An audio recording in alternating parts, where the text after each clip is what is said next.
सभी का मेरे चैनल इकोनॉमिक्स बाय चंदन पाठक में। आज ये जो वीडियो है, इस लेक्चर में हम लोग बात करेंगे इंडियन इकोनॉमिक डेवलपमेंट का जो सिलेबस है आप लोग का 2019 एंड 20 में क्या होने वाला है। इंडियन इकोनॉमिक डेवलपमेंट का सिलेबस ध्यान से आप लोग पढ़िएगा और पूरे अच्छे से तैयारी करके चलेगा, क्योंकि ये थ्योरिकल एस्पेक्ट है आप लोगों का। उसके साथ साथ इस बुक के अंदर जीएसटी यानी गुड्स एंड सर्विस टैक्सेस का एंड डिमोनेटाइजेशंस का चैप्टर के अंदर नया कंटेंट ऐड हुआ है। इसके साथ साथ 5 ईयर प्लानिंग के साथ साथ आप लोगों के लिए नीति आयोग वाला भी टॉपिक ऐड हुआ है। तो मैं पूरा का पूरा सिलेबस डिस्क्राइब कर रहा हूँ अच्छे से, और हमारी बुक इंडियन इकोनॉमी की आप लोगों को 1 मई से अमेजन पे अवेलेबल हो जाएगी। एक एक करके टॉपिक को देखिएगा ध्यान से और समझिएगा कि किस तरीके से आप लोगों को तैयारी करके चलनी है। तो सबसे पहले मैं आप लोग को बता दे रहा हूँ कि इंडियन इकोनॉमिक डेवलपमेंट जिस तरीके से बता रहा हूँ, अगर उस एस्पेक्ट में आप लोग चलेंगे तो बुक काफ़ी इजी लगेगी।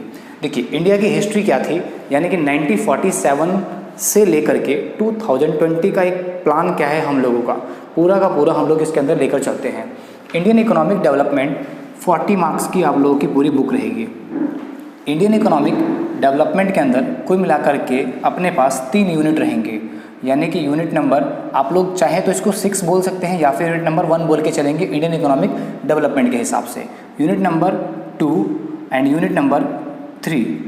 अब देखिए, यूनिट नंबर 1 जो रहेगा आप लोगों का वो रहेगा 12 मार्क्स का। यूनिट नंबर जो सेकंड रहेगी वो रहेगी आप लोगों की 22 मार्क्स की, काफ़ी ज़्यादा स्कोरिंग है आपकी। और यूनिट नंबर 3 रहेगी आपकी 6 मार्क्स की। चलिए, यूनिट नंबर 1 जो रहेगा वो रहेगा आप लोगों का डेवलपमेंटल एक्सपीरियंस, ठीक है, 1947 से 1990 तक का डेवलपमेंटल एक्सपीरियंस 1947 से 1990 का। प्लस इसी में हम लोग पढ़ेंगे इकोनॉमिक रिफॉर्म, लेकिन ये यूनिट इतनी जितनी लिखी गई है सिलेबस में उतनी नहीं है, इसके अंदर काफ़ी कंटेंट ऐड हुआ है। Economic reform in 1991, specially NEP। And what is NEP? New economic policy, नई आर्थिक नीति 1991 के अंदर। यूनिट नंबर 2 जो है इसका नाम हम लोगों को दिया गया है CBSE या ICSE में न्यू करेंट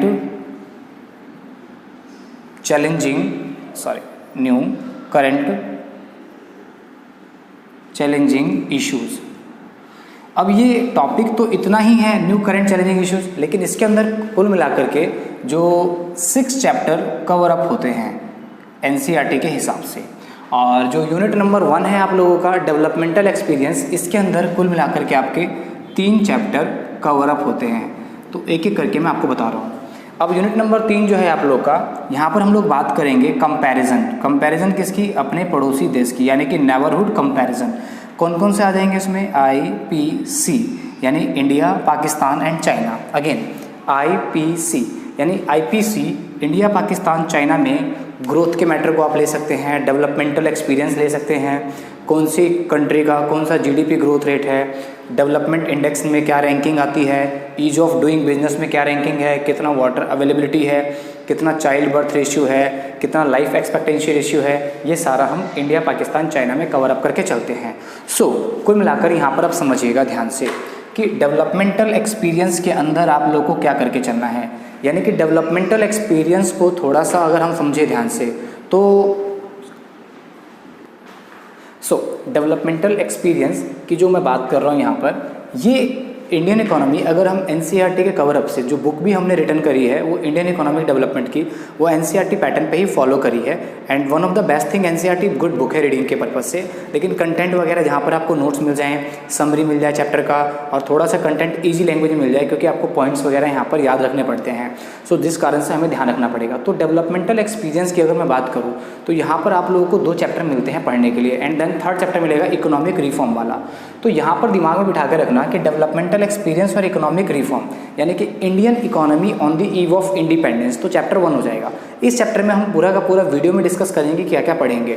2nd चैप्टर आप लोग का आता है उसमें कि पूरा का पूरा इकोनॉमी की सिचुएशन 1947 से 1950 में क्या थी, यानी कि इकोनॉमी कितने टाइप की होती है, कैपिटलिस्ट इकोनॉमी, मिक्स्ड इकोनॉमी, ये सारा हम लोग पढ़ेंगे इसके अंदर। उसके साथ साथ यहीं पर आपको पता है कि प्लानिंग कमीशन को एबॉलिश कर दिया गया था 2015 के अंदर, और उसकी जगह पे नीति आयोग ला दिया गया था।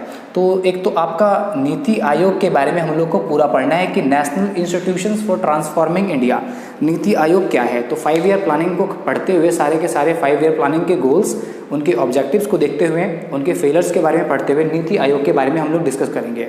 एंड देन इकोनॉमिक रिफॉर्म 1991 में हुआ, यानी कि जिसके अंदर हम लोग डिस्कस करेंगे एलपीजी, यानी कि लिबरलाइजेशन, प्राइवेटाइजेशन, ग्लोबलाइजेशन। 1991 में एलपीक्यू हमारा एलपीजी बन गया था, वो चैप्टर में डिस्कस करेंगे कैसे। तो एलपीजी हमारा जब एलपीक्यू जब बना, तो इसी के साथ साथ हम लोग डिस्कस करेंगे आप लोगों का इसी चैप्टर में। एक तो इसके बाद जो 2015 एंड 16 में आप लोगों ने रिफॉर्म दिखा, एक तो आप लोगों ने देखा जीएसटी एंड प्लस डिमोनेटाइजेशन।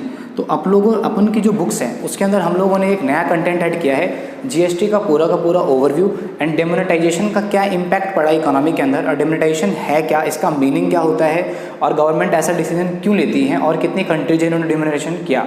ये सारा हम लोगों ने कंटेंट इसके अंदर ऐड किया है। सीबीएसई का लेटेस्ट सिलेबस 28 मार्च को ही अपडेट हुआ था, तो जिसके अंदर ये बातें बोली नहीं गई थी। सो इसलिए कोई भी पुरानी बुक अगर आप लोग बाय करते हैं इंडियन इकोनॉमिक डेवलपमेंट के लिए, तो वो आप लोगों के लिए यूज़फुल नहीं रहेगी। सो इस बात को आप लोग दिमाग में बिठा करके चलेंगे। तो ये था हमारे यहाँ तक जो लेटेस्ट कंटेंट हम लोग को मिला। उसके बाद बात करते हैं हम लोग न्यू करंट चैलेंजिंग इश्यूज़। तो इसके अंदर कुल मिलाकर के हम लोगों के पास 6 चैप्टर आएंगे। तो 6 चैप्टर हम लोग क्या क्या पढ़ेंगे। सबसे पहले स्टार्ट करेंगे पॉवर्टी से। पॉवर्टी जैसे ही हम लोग पढ़ लेंगे, देन आएगा रूरल डेवलपमेंट, मैं शॉर्ट में लिख देता हूँ। फिर बात करेंगे एचसीएफ मतलब ह्यूमन कैपिटल फॉर्मेशन, ठीक है। एंड देन हम लोग बात करेंगे आप लोग का एम्प्लॉयमेंट वाले चैप्टर के बारे में, ठीक है। एंड देन हम लोग बात करेंगे इंफ्रास्ट्रक्चर, और फिर हमारे पास आ जाएगा सस्टेनेबल इकोनॉमिक डेवलपमेंट, ठीक है, या सस्टेनेबल इन्वायरमेंट डेवलपमेंट। यानी कि ये मिलाकर के आपके 3 चैप्टर यहाँ पर हो जाते हैं। And then chapter number 4, 5, 6, 7, 8, 9 and chapter number आपका आता है ये 10। तो 10 चैप्टर हम लोग बना के चलेंगे अपनी बुक के अंदर। तो पॉवर्टी वाले चैप्टर में स्पेशली आप लोग का जो फोकस रहेगा पॉवर्टी के आसपास घूमेगा, तो हम सारे के सारे चैप्टर्स में डिस्कस करेंगे। लेकिन खास बात इंफ्रास्ट्रक्चर वाले चैप्टर में और सस्टेनेबल इकोनॉमिक डेवलपमेंट के यहाँ से केस स्टडी ऐड होती है। तो सस्टेनेबल डेवलपमेंट एंड इंफ्रास्ट्रक्चर वाले चैप्टर में हम लोग डिस्कस करेंगे केस स्टडी के बारे में। और ह्यूमन कैपिटल फॉर्मेशन में जो एजुकेशन का जितना भी हमारे पास लेटेस्ट डाटा है वो हमारे बुक्स के अंदर अपडेट नहीं है। सो दैट्स वाई हम लोग यहाँ पर इसके बारे में ही पूरा का पूरा डिस्कस करेंगे। सो कुल मिलाकर के आप लोगों को इतना समझ में आ गया होगा कि इंडियन इकोनॉमिक डेवलपमेंट का जो पूरा बुक है आप लोगों के पास 3 यूनिट आ जाती है, और 3 यूनिट के अंदर हमारे पास टोटल मिलाकर के 10 चैप्टर आ जाते हैं। और 10 चैप्टर में से पहली यूनिट हमारे पास 12 नंबर की, एंड देन 22 मार्क्स की, एंड देन 6 मार्क्स की आती है। सो पूरा का पूरा कंटेंट आप लोगों ने वॉच आउट कर लिया है। डिस्क्रिप्शन जब भी वीडियो पूरी देख ले तो डिस्क्रिप्शन के अंदर सारी कहानी लिखी होती है, क्या है कैसे है, तो हर वीडियो का डिस्क्रिप्शन जरूर चेक करें। So thank you so much for watching this video. Macro economics का सेम आपको ऐसा मिलेगा, एंजॉय करिए।